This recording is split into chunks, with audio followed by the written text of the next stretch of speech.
You are listening to In Conversation with Jennie and Mark. Well, hello. I am the Reverend Mark Adams from St Margaret's Church, Barking. And I am the Reverend Jennie Adams from Holy Trinity Church, Prince Consort Road, South Kensington. And welcome everyone to In Conversation with Jennie and Mark. That's the right one. Yes. Here That's we the are one. again. Back for another go. More disciples being called today, Oh, in a different setting and a different gospel from last week. But third we Sunday do it. after Epiphany. That's what we're Third looking at, Sunday isn't it? of Epiphany, after Epiphany, third Sunday. Yeah. Anyway, third Sunday, Depends if your Epiphany prayer 3, book or if we want not. to be really boring about it. Quite so We did poetic. this. Epiphany 3. We did Anyway, this we last week. continue Let's move with on. more revelation, more revelations today. More epiphanies. Had any epiphanies this week, Jenny? I'm not sure that I have. Don't Any ask me too epiphanies many in Epiphany? questions. We went out Okay. last night and I drank a lot of wine. Okay. Well, So, that was an epiphany then. That wasn't really an epiphany. You've done that before. right, let's get on with it. Okay. Right. Math, Yes. Let's crack on. Okay. So we're Matthew looking 4, at 12 Matthew to 4. 23. Shall I read it? Go on then. You read it. There it is. It's not yet, not on mine. There it is. Now, when Jesus heard that John had been arrested, he withdrew to Galilee. He left Nazareth and made his home in Capernaum by the sea, in the territory of Zebulun and Naphtali, so that what had been spoken through the prophet Isaiah might be fulfilled. Land of Zebulun, land of Naphtali, on the road by the sea, across the Jordan, Galilee of the Gentiles. The people who sat in darkness have seen a great light, and for those who sat in the region and shadow of death, light has dawned. From that time, Jesus began to proclaim, "Repent, for the kingdom of heaven has come near." As he walked by the Sea of Galilee, he saw two brothers, Simon, who is called Peter, and Andrew, his brother, casting a net into the sea, for they were fishermen. And he said to them, "Follow me, and I will make you fish for people." Immediately they left their nets and followed him. As he went from there, he saw two other brothers, James, son of Zebedee, and his brother John, in the boat with their father Zebedee, mending their nets. And he called them. Immediately they left the boat and their father and followed him. Oh, Jesus went throughout Galilee, teaching in their synagogues and proclaiming the good news of the kingdom and curing every disease and every sickness among the people. There we are. Yeah. Don't forget verse 23. Sorry, forgot the last Well, line. kind of sort of cuts it a little bit in the middle of a paragraph. Anyway, there we are. So, Mm. more calling of disciples then. In fact, interestingly, the same disciples that we were reading about last week, but in a slightly Yes, different setting. But that's the way it is. it is the way it is. It's just to confuse us, really. It's just to confuse us, yeah. Yeah, but yes. So, So I've taken a what do we moment to make just of this? kind of put it in order, well, order of Matthew's gospel of where we are. Yeah, So baptism of Jesus down by the yeah, Jordan goes into the wilderness for 40 days and 40 nights. yes. In that time, Temptations. John is put Yes, in prison. yes. Yes. And then we've got now where Oh, Jesus has gone up to Galilee, lives in Capernaum, which is a very nice place, um, but overlooking the lake. okay. So Um, choose a nice place to live. I mean, I suspect it's a nice place now because Jesus lived there, but you made property prices go up. Okay, and just before it launches into the Sermon on the Mount, that's where this is set then, yeah, Yes, yes, and just before that, according to Matthew. according to Matthew. Well, yeah, we're in Matthew today, so that's Yeah, fine. yeah, that's right. Yeah, yeah. Um, What do yeah, you read out okay. of that setting then? What's important about that setting for you? Well, it is right at the beginning, and he has come straight from the wilderness, straight from baptism. So this is kind of the beginning of his ministry. And Yes. actually, I think what I've not noticed when I've preached before is that between those, the first thing that happens is he hears that John is in prison. So Hmm. it's not a great start, is it? It's No, no. I suppose You know, there's a sort of. you've done all Do you this, think he had all takes that this as testing his? time ready to start. John's in prison. Better go to Galilee then, out the Do you think he way. takes that as his cue to get started, though? I mean, I've never, maybe it's kind of like, okay, John's done his bit. He was the forerunner. He was the Elijah that was to come, and now, okay, now he's Maybe. been physically Well, removed from the scene. Okay, that's time to go. Do and it you needs think to there's start anything in like that? Galilee because that's what Isaiah said. So yeah, I mean, Yeah, and of course, well, that's sort of near home, isn't it? He's going back to the area he knows. He was brought up in Nazareth, so it's not that well, you know close. the geography better than I do, but it's. Yeah, it's not that close. I mean, it's easier with a coach.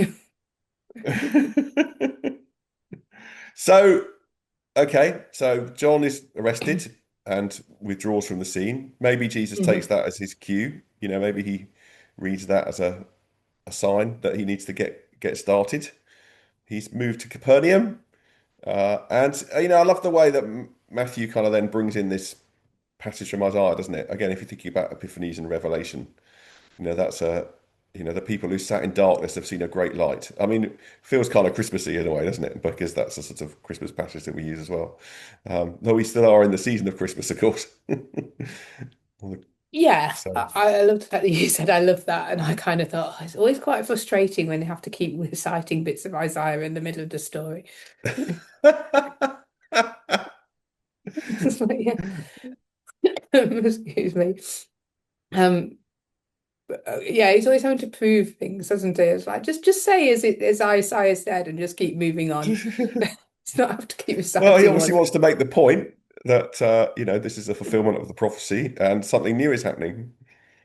This is the Yeah, great that's light true. that is now, you know, this is the great light that is now dawning. Jesus is starting to act and to. Yeah, and absolutely. I mean, fair dues. That's what he's writing it for. But yeah, Yeah. so it's quite difficult to read. I think reading quotes from the past within the actual thing. Anyway, moving on. Yeah, moving on. He's there. Is shouting, well, preaching, repent for the kingdom of heaven is near. Not clear who he's preaching it to, okay, but he's preaching it. Yeah, I mean, do you think that's sort of overriding? That's true, actually. It's not clear at this point who he's preaching to. He's about to go and call his first disciples, and then he's going to go around teaching in the synagogue. So maybe it's a sort of, and then we're going to go into the Sermon on the Mount. But is that a kind of overarching kind of message then? This is a sort of Oh, you see, introduction. I'd got him on a soapbox in the marketplace. Well, I mean, that might also be true. I mean, yeah, yeah, I'd never really thought about that before. Who is he preaching to at this point? But he's getting started, isn't he? And um, yeah, Yeah, yeah, he hasn't got even the first disciples. It's very clear these are the first disciples, isn't it? Um, yeah. okay. So goes to find Wanders some along, fishermen. Wanders along by the sees lake. some fishermen, says, "Follow me." Yeah, they do. Yeah, and they do. Immediately, they follow him. I mean, it always strikes me that something must have been, you know, what was it that they saw in Jesus that made them do that? That they left their nets and off they went and followed him and changed their lives straight away, just like that. So I have preached on this before, obviously, and did dig it out, and I realised that I've told a really quite a long story, so I can't tell it here, I don't think, unless I can cut it down. Um, about how I had gathered some people and told them to follow me, and then led them into a lot of trouble. So it's not always wise to just follow people without question. This is something that actually happened that you got these people to follow you. Oh yeah. Okay. I was a girl guide. I went to international camp. I'll try and cut it down. We were having a really terrible time, but we knew there was a disco on the last night. But we weren't allowed to go to the disco. And Right. everybody was making a lot of fuss about this, and I wasn't. And they said to me, why? And I went, well, because I'm going to go. And we all went to bed as we're meant to be. And then we climbed out the back of the tent, and I said, follow me. Shocking. And we found the Shocking. disco, and we had a great time. And then I gathered up all the people that I had taken, because I'm good like that. I'm a great friend. And I discovered that it was much easier to find a disco from a tent than to find a tent in international guide camp coming back. Because you know how good my sense of direction is. Yeah, your Darren isn't brilliant. It's true. So you hadn't So thought having through led this. them, So you hadn't thought this through at this point. So very briefly, so what happened? Did you we get got caught? back and they were sat waiting for us, and then we all got sent home in disgrace. Uh, So, okay, well, that's a useful parallel in some ways, but what's the message that you're taking from that into Jesus calling the first disciples? Okay, so what I have previously done, probably won't do it this week, is we can often kind of go just follow blindly. We can take this passage and just follow with no questions are doubt, doubts. Whereas I was saying that like it's good to question. You shouldn't just follow. You should ask some questions, and that's okay. Jesus wants us to. Don't misread the passage, I suppose, is where I was going with it. Um, because it very much is like, I don't know, because it's so simple, I Hmm, think there are dangers that we're okay. just expected to not have any questions. Just follow Jesus, just follow. Okay, but it's interesting, you can't really get that from the passage though, can you? You're getting that from somewhere else. Yeah, I am getting that from somewhere else. I mean, the passage does say just follow, but I mean, Yeah. I think there are some dangers in just preaching that and preaching that. Okay. Interesting take. But there is, I love the way you choose to disagree with Jesus, but there is a No, simplicity about it, though. no. He said, "Come and follow me." He didn't say, "Come and follow me." No questions asked or whatever. I think we can, and they do ask questions in later life. Yeah, of course they do. That's true. They do. But I think this is something that, people can read this and kind of go and feel guilty. I think. Right. Mm, Yeah, and they go through doubts and struggles and through the journey, mm, don't they? But there is something, I guess, about the simplicity of the call, which is also worth holding on to. yeah, go on What then. does it mean to, we're Expand. not, sorry? Expand. Mm. Well, I think you're right to put the kind of alternative view, or not alternative view necessarily, but that slant on it that, it's an ongoing process and we're going to have questions and we're going to go on a journey and it's going to be tough sometimes and we're going to wonder whether we've done the right thing. But on the other hand, there is something good to look back to that simplicity of call that says, follow me. Okay, yes, Jesus, I'm going to follow you. Without not sort of saying that you don't have those other things going on, but that there's something important about, yeah, okay. You said follow, that's what I'm going to do. I'm going to follow, I'm going to commit my life to you and I'm going to follow you. Mm. Okay. You're not impressed.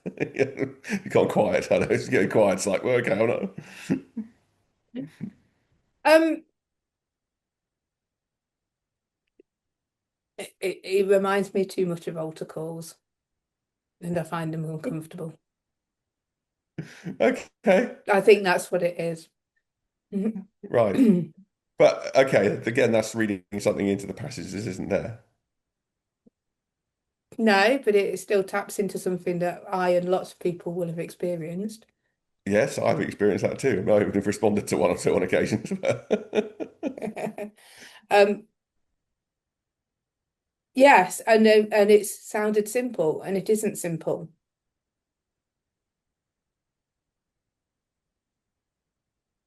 So the call Well, itself is simple, but the the actual call itself action is isn't simple. simple, is it?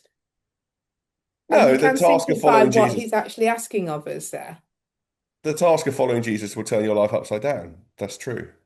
Yeah. Um, it I will have, think I would focus more on the fact that they have left everything to follow him. I think I wouldn't focus on the simplicity of the call, but more of how much it has cost them to follow him. And other people. This costs Zebedee quite a bit as well.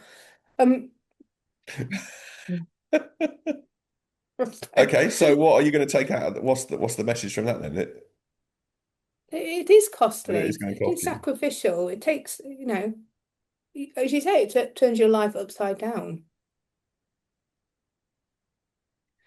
Okay, but I still think there's a tension in there which is interesting to explore between the simplicity of the call, what it's going to cost you. Hmm. What are you going to gain from it though? What do they gain from following Jesus? They don't have to mend any more nets. I mean, that sounds a rubbish job, doesn't it? Going through your nets, looking where the hole is. They find a purpose, don't they? But also, they find a purpose in life. Um, they know they're loved. They know that, they find something of greater love. But then they all die. So, the reality is it is quite costly. Okay. Perhaps this wasn't the best morning to do this recording. I don't know. I was going to try and link it something positively back into the first part of the passage that you could say that, they are the people who are walking in darkness and now they've seen the light of Jesus and they followed him and they Yes, found that would meaning be and purpose. better. Yeah, okay, let's try. Not sure we've saved it there, but anyway, we'll give it a go. That would be a much better take on it. You're all going to die. Well, and then hopefully there's going to be something more. It also seems to be supposed to be part, I think, of what we're supposed to be believing here and signing up for. But yeah, okay. So here we've got an enacting of what Matthew has drawn out of the prophecy from Isaiah, isn't it? This is the people who are walking in darkness. They've seen a great light and they've followed him. The light has dawned on them and they have repented and followed Jesus because the kingdom of heaven is coming near. So is it a kind of working out of what's going on in the first part of the passage? It is. Let's go with that. Let's go Let's with go with that. that. Try and wrap it up. Well, only just to Summarize it. say, really, I suppose that, this is then going to, I mean, it's one of those frustrating things because we're sort of dropping into different parts of in Epiphany. We've dropped into the same kind of cool story last week in John, similar cool story this week in Matthew. Next week, we're going to go back to the wedding at Cana, I think. So, you're right in, I think, to put this in the context. It's going to go on to the Sermon on the Mount. That's where this is going. The commentary that I did a bit of reading on said that Matthew was also trying to really highlight here the importance of Jesus's teaching. And particularly in the last section, Jesus went throughout the Galilee teaching in their synagogues and proclaiming the good news of the kingdom and curing every disease and every sickness. But that the teaching is Okay. really, for Matthew, what is most important. And he's gathered these disciples so that he's going to, he's going to be able to have them to teach in the Sermon on the Mount. And that's what we really need to look at if you're, that's what really Matthew wants to emphasize. But we Yeah. can't really get into any more of that because we're going to go off and do the wedding at Cana and it's going to be Lent and we'll drop back into it. Okay. All right. Well, worth knowing. Okay. But worth knowing. Yeah. Yeah. So So summarizing? I think there's something in the fact that the call to follow Jesus is both simple and life-changing. And that there's a tension between those two things. And it's good to hold on to the clarity and simplicity of the call in the messiness and struggle of working out in our lives. Which is far more positive than following Jesus will turn your life upside down. You'll die eventually, but it'll be worth it in the end.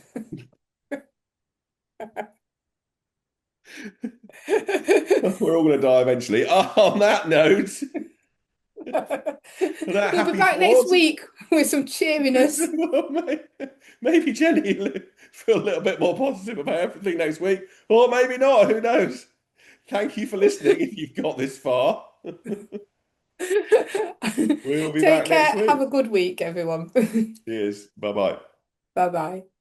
Thank you for listening to In Conversation with Jennie and Mark. Please subscribe for more episodes on all the usual podcast platforms.